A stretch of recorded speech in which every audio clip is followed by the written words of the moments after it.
Bien, bonjour à tous. Je suis très heureux de vous accueillir pour ce petit déjeuner sur les partenariats publics-privés.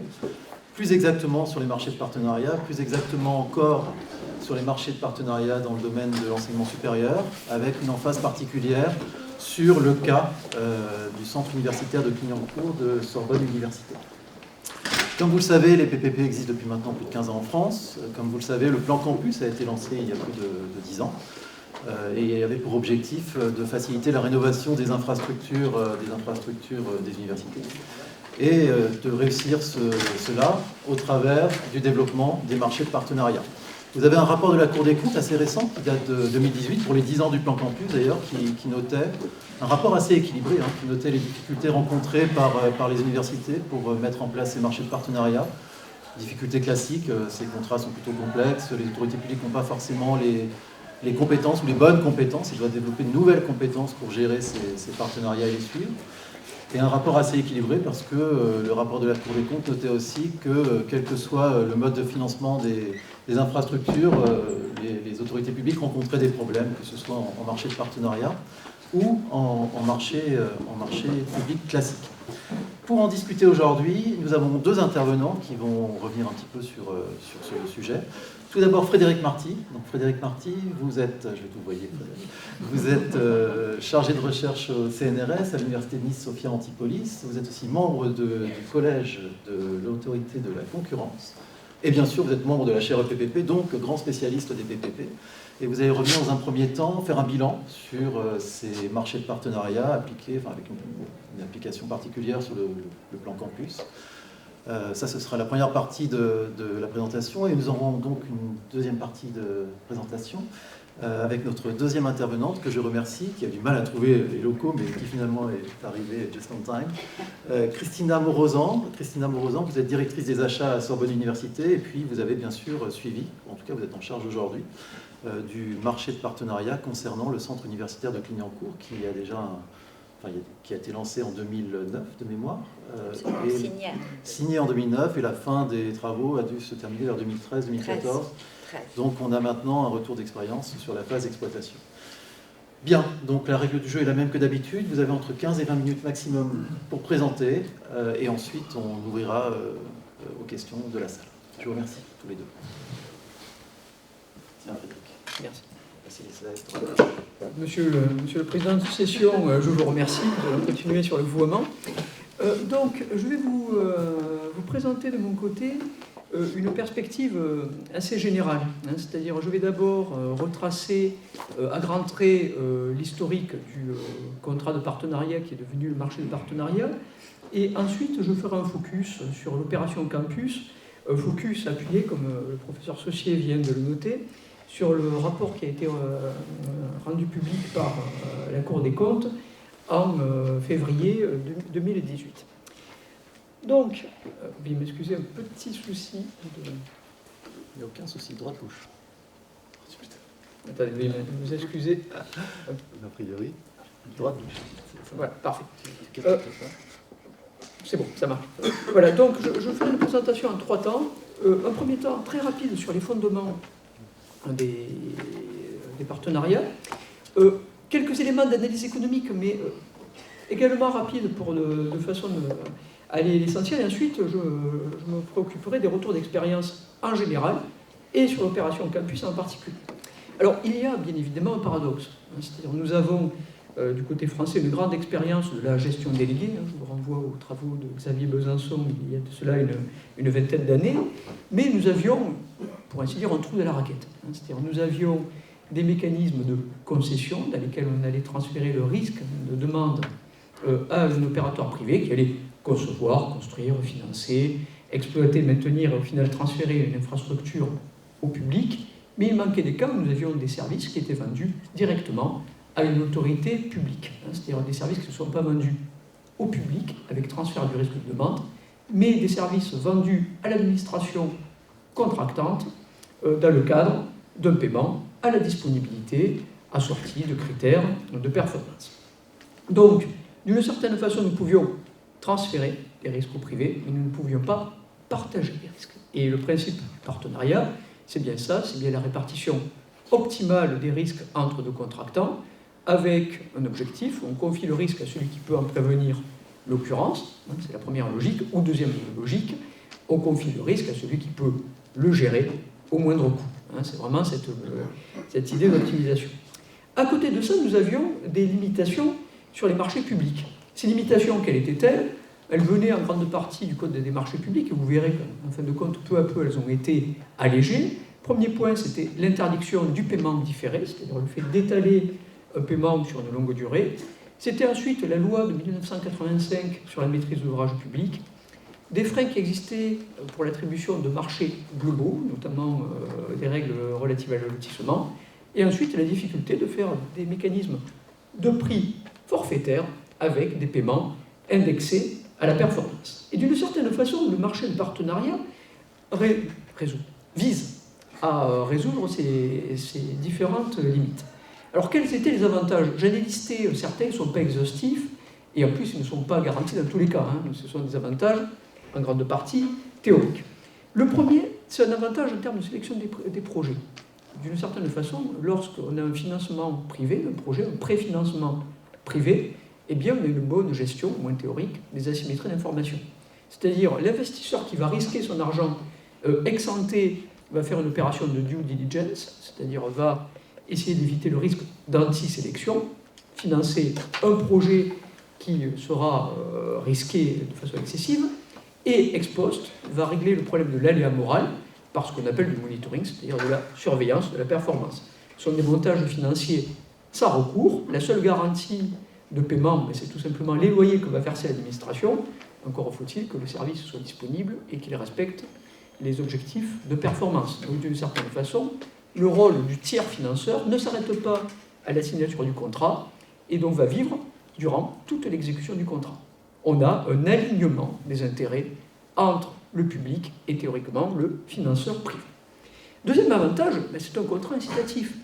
On paie pour la disponibilité d'un service, c'est-à-dire s'il y a des retards dans la mise en service, eh bien théoriquement, il n'y aura pas de paiement. Deuxième avantage, toujours théorique, hein, on s'entend bien, le prix est un prix forfaitaire. S'il y a des surcoûts en phase de construction, en phase d'exploitation, en phase de maintenance, théoriquement, ces surcoûts ne sont pas, n'impactent pas les loyers. Autre élément, puis on a un contrat global. Contrat global, c'est-à-dire qu'on va internaliser les externalités. Le constructeur ne va pas considérer que les coûts de maintenance et d'exploitation sont hors de son périmètre. Le concepteur va également être intéressé, au sens premier du terme, au coût de construction et au coût d'exploitation. Autre élément, on peut théoriquement s'appuyer sur l'expertise privée, sur ces incitations à l'innovation. C'est-à-dire on a ce transfert de compétences, de capacités publiques-privées. Des avantages aussi en termes, un peu plus budgétaires. On a un lissage de la dépense, bien évidemment, et on peut espérer également un effet de levier. Autre avantage, et je vais très vite sur ces points, on peut également espérer répondre à ce qu'on pourrait appeler, je fais un anglicisme malgré mon accent, un funding gap, c'est-à-dire un problème de financement des infrastructures publiques, notamment pour la transition énergétique ou pour des infrastructures autres.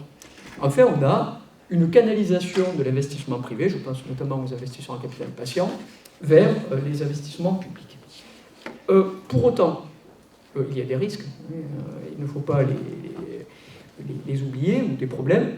Premier élément, et c'est peut-être un des plus importants, il s'agit de il s'agit de distinguer le financing du funding. Quand on a une opération de concession, théoriquement, le préfinancement privé va être remboursé par les paiements des usagers. Et donc, il n'y aura, théoriquement, évidemment, pas de sortie de fonds publics. Donc, c'est un schéma qui est self-financing, auto-finançant, théoriquement. Quand on est sur un marché de partenariat, les loyers, ils vont être versés par le budget public. Donc, c'est un outil de financing, mais pas de funding. Donc, en d'autres termes, on lisse la charge budgétaire, mais la charge budgétaire ne disparaît pas. Alors, est-ce la même pour autant? Ce n'est pas sûr. Si on maîtrise mieux les risques, bien fatalement, on ne sera pas exposé au dérapage, mais on a cette limite. Autre limite, je vais être très rapide, des problèmes de coût de transaction.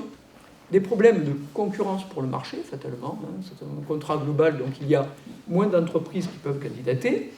Des problèmes d'asymétrie informationnelle qui sont liés au contrat de long terme, avec des problèmes de renégociation, de réversibilité du contrat ou de transférabilité vers un contrat d'affermage.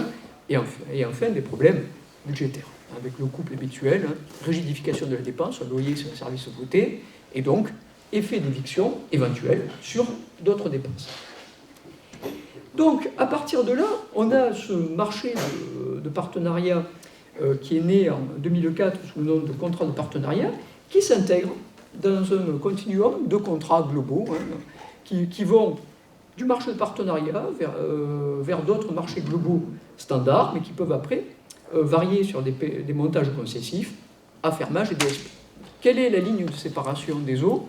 Eh bien, c'est tout simplement l'allocation du risque de demande. C'est vraiment la différence marché et, de l'autre côté, concession. Donc, comme l'a évoqué Stéphane, le marché de partenariat arrive en France en 2004 sous la forme d'un contrat de partenariat, mais qui, attention, n'est pas, j'allais dire, la seule façon de faire du PPP au sens large. 2002, on a déjà des lois dérogatoires, des lois sectorielles, avec la LOPSI et la LOPJ en 2002, la loi de programmation militaire et le plan militaire 2007 en 2003, qui permettent de faire des montages immobiliers. Beau amphithéotique administratif, beau amphithéotique hospitalier, montage d'AOT, LO. On a une vie du contrat de partenariat qui va dans le sens d'un assouplissement, tout d'abord, en 2008, en juillet 2008, et en 2015, on a cette transition, marché de partenariat, cette transition, contrat de partenariat, marché de partenariat. Alors, point très important, il faut voir que le PPP à la française, si on considère que c'est le marché de partenariat, a un périmètre qui est bien plus restreint que la PFI, la Private Finance Initiative, à l'anglaise. C'est-à-dire quand on a le PFI, on a à la fois l'équivalent de nos marchés de partenariat, des montages concessifs et tous les montages globaux. Donc, quand on va voir rapidement tout à l'heure des statistiques générales, il ne faudra pas oublier que dans le cas français, on est sur un petit périmètre. Pourquoi ? Parce qu'on a d'autres outils. Donc, le contrat de partenariat était un contrat dérogatoire. Pourquoi ? Parce que tout simplement, maîtrise d'ouvrage privé, mécanisme de paiement différé, exemption au principe de l'allotissement.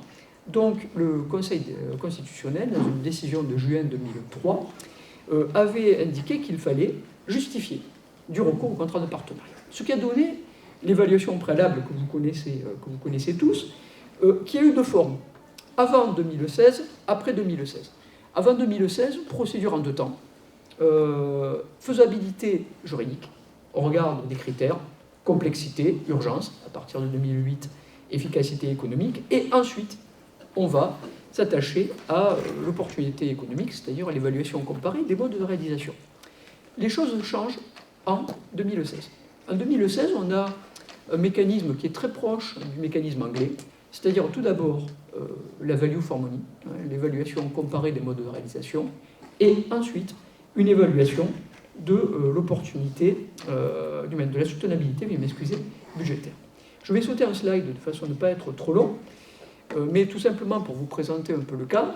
On a maintenant un cadre en 3 temps qui va se dessiner. D'abord pour les grands projets, une garantie de l'opportunité économique de l'investissement, c'est la méthode du Conseil général pour l'investissement, c'est-à-dire là c'est le choix d'investissement.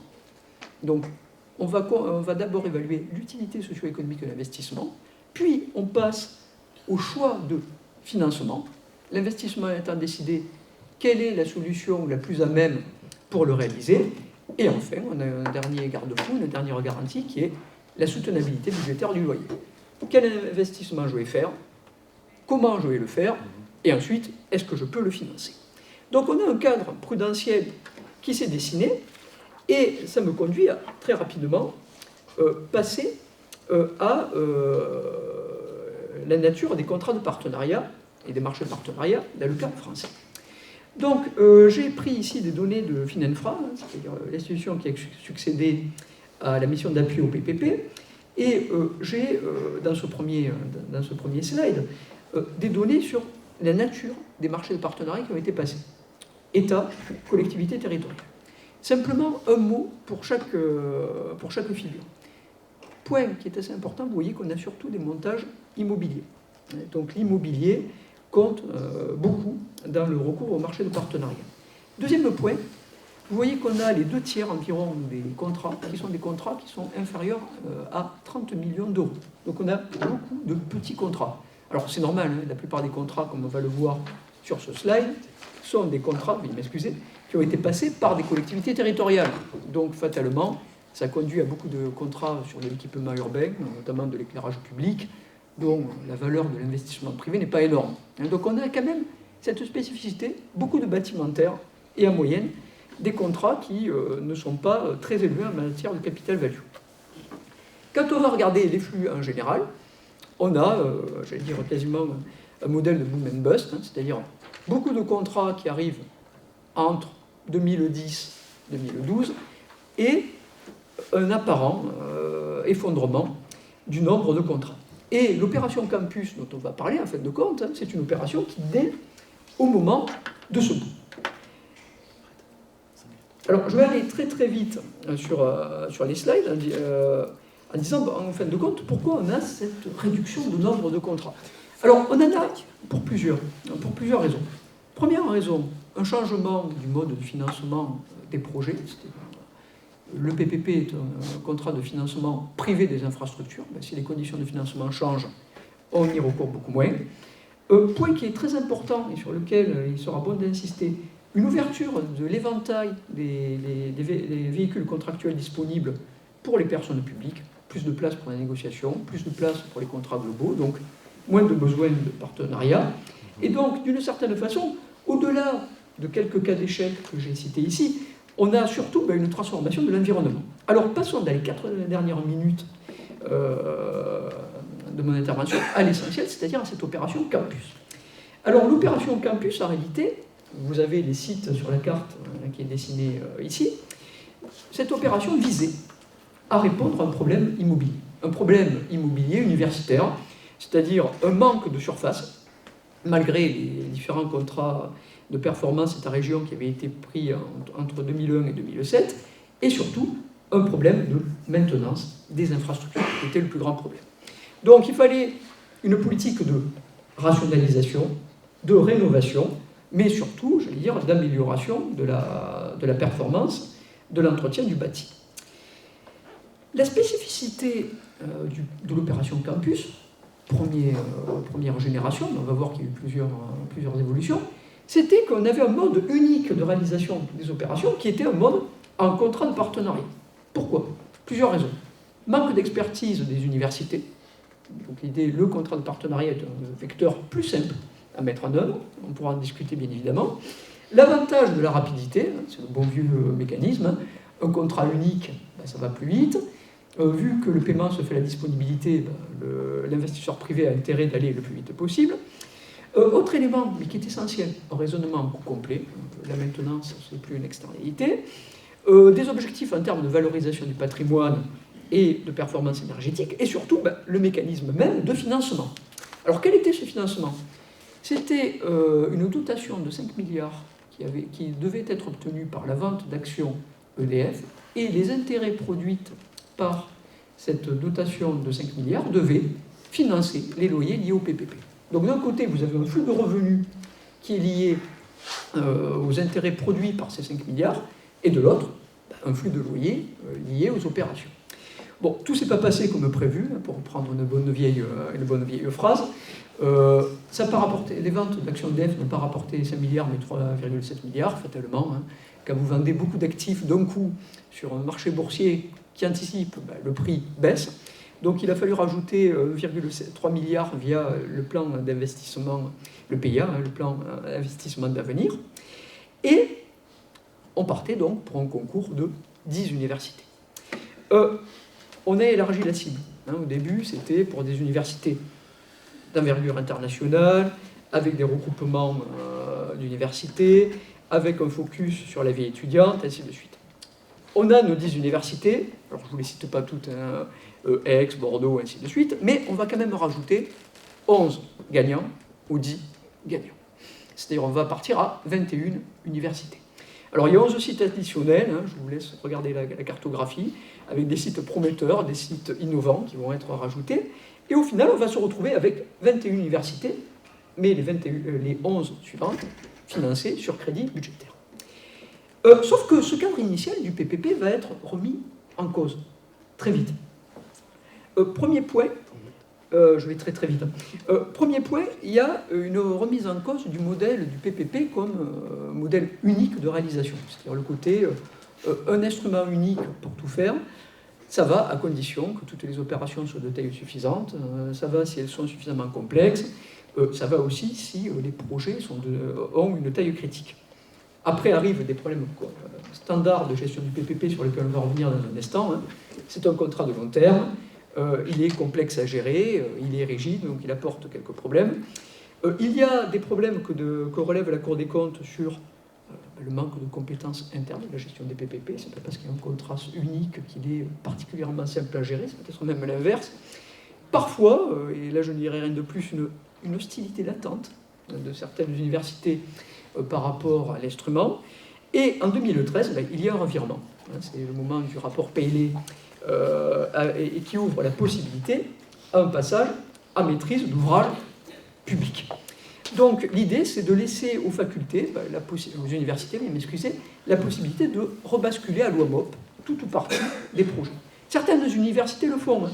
C'est le cas, alors je l'ai cité rapidement, de Paris, Strasbourg et Toulouse, ou pour partie pour la LOM. Alors quel est le bilan d'aller 2 minutes qui ne me reste plus Malgré les promesses des PPP, eh bien, tout simplement des retards importants, des problèmes liés à l'amélioration du parc. En effet, on fait des programmes patrimoniaux, ça suppose qu'on ait les compétences aussi pour la MOP, et ça suppose aussi qu'on ait les ressources pour la gestion du parc existant, hein, c'est-à-dire les problèmes de GER. Ensuite, on a des objectifs qui ont été un peu fluctuants sur le programme, notamment, j'allais dire, sur la partie vie étudiante hébergement. Donc, en gros, qu'est-ce qu'on peut dire il y a eu je vais arrêter sur ce slide, hein, je rassure tout le monde, il y a eu quelques limites, qui étaient des limites liées aux effets incitatifs de l'opération Campus. D'abord, une incitation à se doter de nouvelles surfaces, à accroître les surfaces avec un problème en réalité de gestion, un effet d'éviction sur l'entretien des capacités existantes, des problèmes aussi des fois d'enveloppe. Hein, on peut avoir des fois des opérations séparées les unes des autres qui sont mises dans une enveloppe globale PPP. Ensuite, autre limite qui est à noter et qui est très importante, c'est les problèmes de capacité interne de suivi de l'exécution du contrat. Je vais faire de la palissade. Hein. Un bon contrat est une condition nécessaire pour dégager de l'efficacité, mais ce n'est pas une condition suffisante. L'efficacité, elle se dégage de l'exécution du contrat, pas simplement de sa signature. Donc, quelles sont les questions ouvertes? Et je m'arrêterai exactement là. C'est premier problème, le PPP pousse à raisonner un coût complet, c'est parfait. Mais quand on a un système mixte, j'allais dire MOP, PPP, comment on fait pour gérer les problèmes de GER, tout simplement, et un problème de cohérence d'ensemble par rapport au financement. Voilà. Écoutez, je vous remercie de votre attention et je vous prie de m'excuser pour avoir été si long. Monsieur le Président, je vous laisse la parole. Merci beaucoup. Merci beaucoup Frédéric pour cette présentation. Alors, j'ai noté dans ta présentation qu'on avait entendu beaucoup, énormément, fréquemment, le mot théoriquement. Hein, donc maintenant, on va voir si dans la pratique, c'est aussi ce qu'on observe et si on a les mêmes conclusions.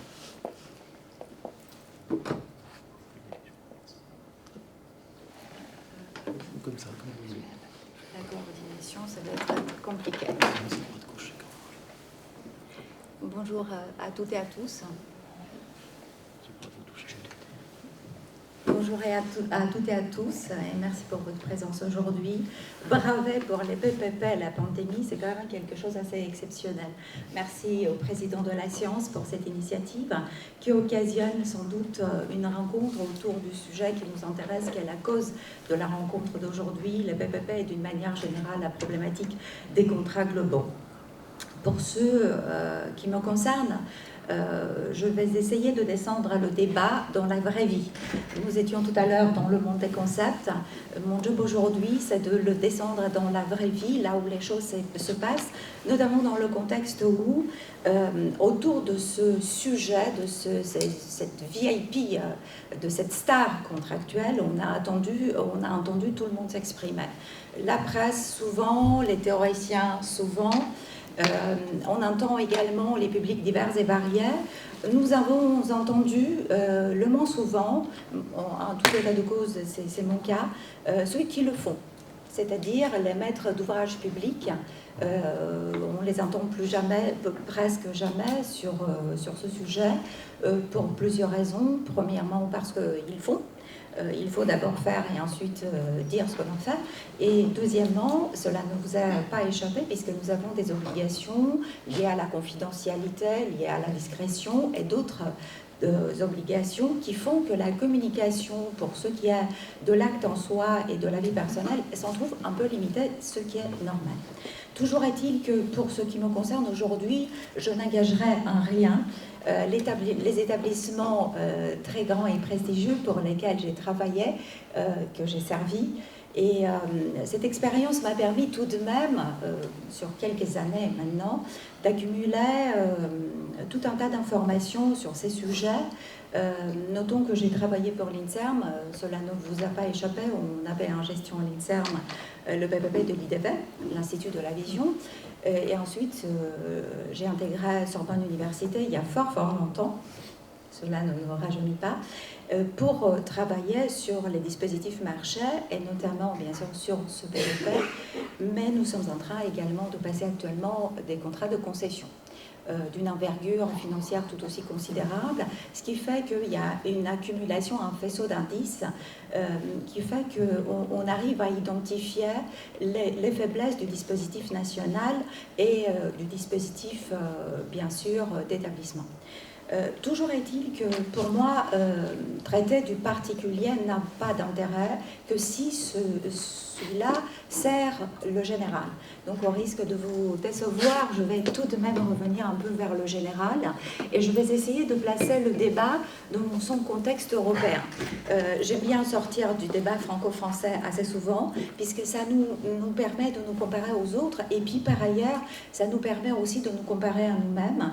Et j'ai pris appui très rapidement dans le rapport de la Cour européenne des comptes que vous avez sans doute vu circuler, qui elle aussi a des avis absolument concordants après avec notre propre Cour des comptes sur le point qui est de dire globalement qu'il faut s'en méfier et surtout, je vais essayer de passer au slide suivant, et surtout qu'il faut que l'administration ait conscience de l'envergure de l'engagement, notamment d'un point de vue financier, c'est la Cour des comptes, mais également d'un point de vue ressources humaines. C'est le point qui a été largement évoqué tout à l'heure et qui représente le point central également de mon propos d'aujourd'hui.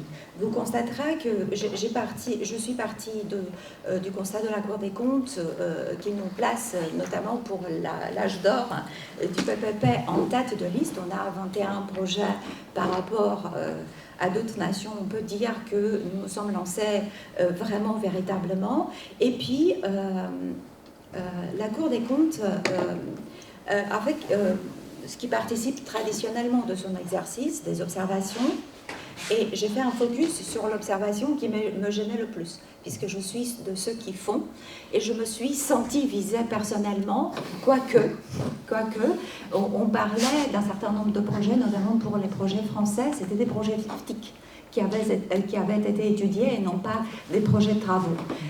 Donc il y a une légère différence. En tout état de cause, la Cour des comptes nous dit globalement dans l'une de ses observations, ça dérape en termes de délai et ça coûte énormément cher. C'est-à-dire, nous avons des avenants. Et elle essaie de donner des explications par la suite en disant que finalement le dispositif législatif et réglementaire n'est pas au rendez-vous, et puis par ailleurs il n'y a pas de stratégie nationale. Et puis bien sûr on arrive au moment des recommandations quand elle nous dit globalement qu'il faut travailler sur les stratégies et surtout qu'il faut mettre l'accent sur les moyens. Et j'y viens.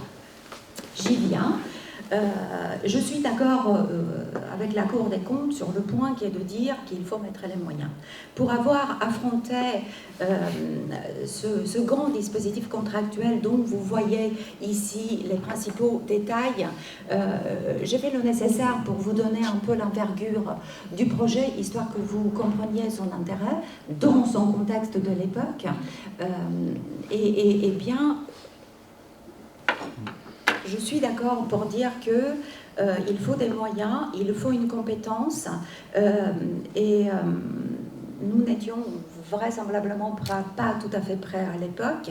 Je n'ai pas participé de l'écriture et de la passation du contrat, mais bien sûr en assurant l'archivage au moment de la fusion entre Paris 4, puisqu'à l'époque c'était l'université Paris 4 qui l'avait conclu, et l'université P6, Pierre et Marie Curie, Sorbonne Université étant née de la fusion des deux universités en 2018, eh bien, je me suis rendu compte de l'envergure du travail qui a été accompli. Mais le problème ne se situe même pas sur cette dimension-là. Bien sûr, quand on a repris la main, on a étudié le sujet des avenants, celui qui fâche, qui a été souvent pointé du doigt, et on a souvent vu que ça faisait la une des journaux, l'histoire des avenants, du coût et du dérapage. Ce que je peux vous dire, c'est que pour un coût de construction qui environne vraiment, ou peut-être on peut le faire un coût d'investissement environ 50 millions d'euros, les avenants ne dépassent même pas 1,2 million d'euros. Et puis par ailleurs, sur les 1,2 million d'euros, 40%, c'était déjà prévu dans le dispositif contractuel pour le compte modification.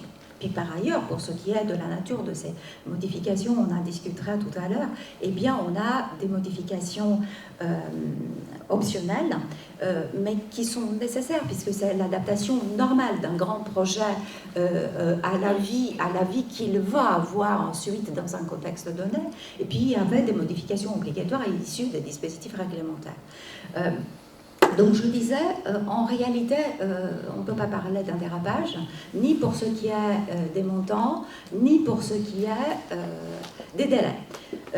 Néanmoins, il y a tout de même des sujets qui m'intéressent et sur lesquels je souhaite mettre l'accent. C'est sur l'objectif final, c'est-à-dire est-ce que la question est la suivante, est-ce que nous, en tant qu'établissement, est-ce que nous sommes parvenus déjà à atteindre, indépendamment de toute considération financière, les objectifs qui étaient les nôtres? Certainement. Certainement, et dans la compétition qui nous oppose les uns aux autres, autant sur le sol national que surtout à l'international, c'est un avantage indéniable que de pouvoir offrir en temps et en heure, passez-moi l'expression, les dispositifs qu'il convient aux étudiants. Ensuite, bien évidemment, je me suis posé la question de l'impact dans l'environnement. Je ne sais pas si vous connaissez cet endroit, c'est au bout de la ligne 4. Eh bien, ça vient animer vraiment un quartier qui était un peu dépourvu de toute vie. Et l'impact sociétal, il est absolument considérable. Cette jeune génération qui anime un quartier intéressant, ça participe de la mixité sociale, ça participe de l'insertion du monde académique dans la vraie vie d'une manière percutante, j'ai envie de dire, et en fin de compte, il faut constater effectivement que c'est un lieu de culture qui est mis à la disposition des populations du quartier, mais pas que. Et donc ça me ramène au sujet des avantages et des inconvénients. Je suis toujours, comme je participe d'une université tout de même scientifique, le sujet des avantages et des inconvénients est toujours le nôtre. Pour ce qui est des inconvénients, il est évident la complexité, ça a été et ça l'est toujours. Ça l'est toujours parce qu'il faut s'en souvenir, parce que ça pose des problèmes d'archivage, parce que ça pose des problèmes de décision, parce que ça pose des problèmes de formation continue. Il faut continuellement upgrader ses connaissances. Ça a posé au niveau de la passation, et ça pose toujours, puisque je le vois pour les concessions, des questions en termes de compétition, de concurrence. Puisque, soyons très honnêtes, il n'y a que les plus grands qui puissent se permettre le luxe de se positionner sur un tel dispositif, d'accord ? Et donc, globalement, on a l'impression d'avoir fait le tour du propriétaire, ça doit se savoir. Maintenant, est-ce que c'est tout à fait gênant ? Peut-être pas, parce qu'en face, assez souvent, on a un savoir qui est intéressant et qui est intéressant à exploiter et à consolider. Il ne faut surtout pas s'en méfier. Et troisièmement, eh bien, ça interroge clairement le sujet des capacités administratives. Quand vous passez du droit des assurances au droit de l'urbanisme, vous passez ensuite du droit de l'urbanisme à la domanialité, et de la domanialité, vous interrogez au sujet des swaps, du TIR, de la composition d'une société de projet. Ça signifie quoi? Que par rapport à l'activité quotidienne d'un établissement qui ne se préoccupe pas de ces sujets, pas forcément au quotidien, de ces sujets qui participent plutôt du monde privé que du monde des publicistes que nous sommes, c'est une charge extraordinaire qu'il faut absolument prendre en compte, et j'y viendrai. Pour ce qui est des avantages, les avantages sont indéniables, et les avantages, je considère qu'effectivement, il faut prendre le PPP, ce contrat-là, pour ce qu'il est, et non pas se poser la question d'une éventuelle tare qui participerait intrinsèquement du dispositif. Il n'en est rien. Ma conclusion, c'est que effectivement, c'est toujours la mise en œuvre et l'exécution qui doit être encadrée et bien organisée. Eh bien, qu'est-ce que ça nous a permis? On a mis en place et on a accéléré la mise en place de la politique d'établissement. Nous sommes un établissement d'envergure internationale. On se doit d'avoir les moyens et de mettre à la disposition des étudiants qui sont les nôtres l'ensemble des moyens leur permettant d'être performants. On travaille pour ça. C'est notre devoir. Et deuxièmement, j'ai envie de vous dire que, et bien sûr, je constate au quotidien qu'il a une bonne capacité intrinsèque pour ce qui est de dégager une bonne qualité de maintenance et d'exploitation. Maintenant, charge à nous, bien évidemment, de continuer sur cela. Je me permettrai juste de faire un focus sur le sujet des externalités et des intangibles. Effectivement, l'intérêt que je porte à ce dispositif doit sortir, selon moi, en tant que simple opérationnel, du cadre strictement, de l'analyse strictement financière ou de l'analyse strictement juridique, puisque les intangibles et les externalités participent des politiques publiques. Or, c'est un instrument de mise en œuvre des politiques publiques. À partir du moment où on arrive en temps et en heure à mettre à disposition de nos populations, de nos publics, les équipements qui leur permettent de déployer l'ensemble de leur potentialité, nous pouvons dire que nous sommes déjà payés. Et je vais revenir sur les conclusions. Eh bien, mon job, c'était de ramener tout ça au niveau pratico-pratique dans la vraie vie, je le disais tout à l'heure. Eh bien, c'est quoi le mot de la fin? C'est le mot stratégie, selon moi. Selon moi, pour que nous puissions réussir cette affaire, il faudrait qu'au niveau national, on envisage un accompagnement à renforcer. Je consultais ce matin le site de Finanfra, ils sont 8. 8.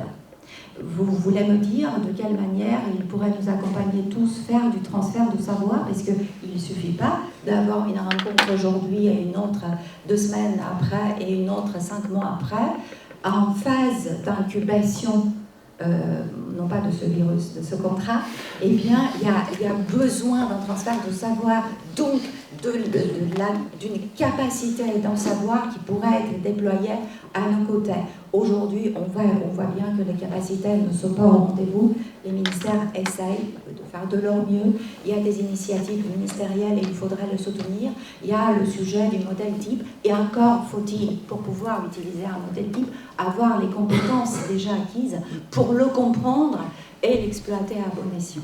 Et puis, il y a le sujet de la formation qui participe lui aussi de la stratégie. Je forme les équipes. Si j'envisage en tant qu'établissement à mettre en œuvre plusieurs dispositifs. Sinon, on pourrait tous imaginer un dispositif de mise à disposition des équipes, un établissement type, une institution type Finafra pourrait mettre à disposition des gens capables d'accompagner in situ, puisqu'il y a le travail théorique, il y a le travail pratique, et ça se fait au jour le jour. Et je disais enfin, la dernière composante de la stratégie, c'est l'organisation. L'organisation passe par la sensibilisation. Il y a un sujet qui doit être pris en compte, qui est celui des politiques. Dans la territoriale, on le voit bien. On doit le voir également au niveau des universités également. Nous sommes au niveau des universités dans le monde des libertés. Nous avons des politiques issues des élections. Ces gens-là, d'une manière générale, sont animés d'une très grande volonté, mais en matière contractuelle, les compétences sont limitées. Ce n'est pas ce qu'on leur demande. Il faudrait les sensibiliser, qu'il y ait des opérations de sensibilisation au niveau national cette fois-ci pour la compréhension de la logique et de dire que l'intendant suivra ne fonctionne pas dans ce contexte-là. Et puis, bien évidemment, il y a le sujet des moyens. Il y a le sujet des moyens, et j'insiste sur les moyens qui doivent être déployés en phase de conception, en phase de passation, mais en phase de suivi également. La conduite de projet est l'un des outils, si ce n'est le principal, pour ce qui est de la réussite de ce genre de projet. On peut ne pas savoir ce que c'est que le SWAP, mais si on ne sait pas conduire un projet, c'est même pas la peine de s'attaquer.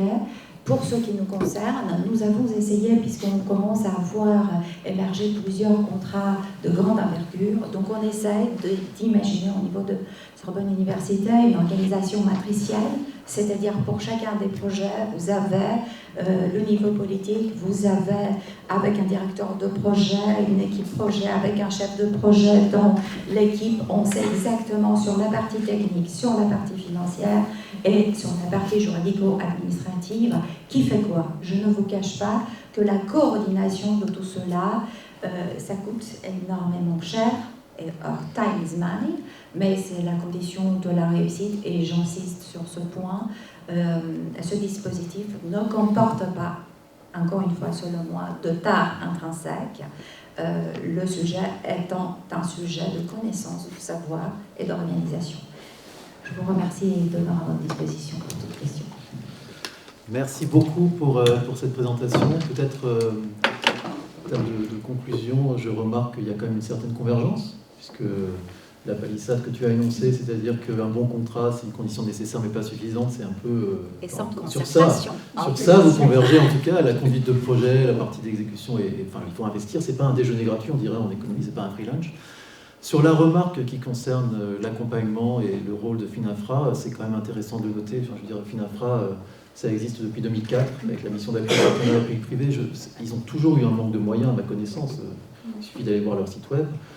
Ils sont moins de 8 ou ils sont 8 en ce moment. Et effectivement, leurs prérogatives ont été élargies, puisque maintenant ils s'intéressent au marché de partenariat et au contrat de concession. Donc vous pouvez aller les voir pour vos contrats de concession. C'est fait. Et on a eu ici, dans cette salle, filmé, vous pouvez retrouver cette présentation, Salim Bensmaïl, l'ancien directeur de Finafra, qui est venu faire un bilan un petit peu de son activité. D'ailleurs, il l'a dit en début de speech, qu'il partait le lendemain, donc il était libre de parler et de dire exactement ce qu'il pensait. Donc vous pouvez aller voir cette vidéo, où il revient sur les moyens et les limites de son action et sur le fait qu'on passe à autre chose.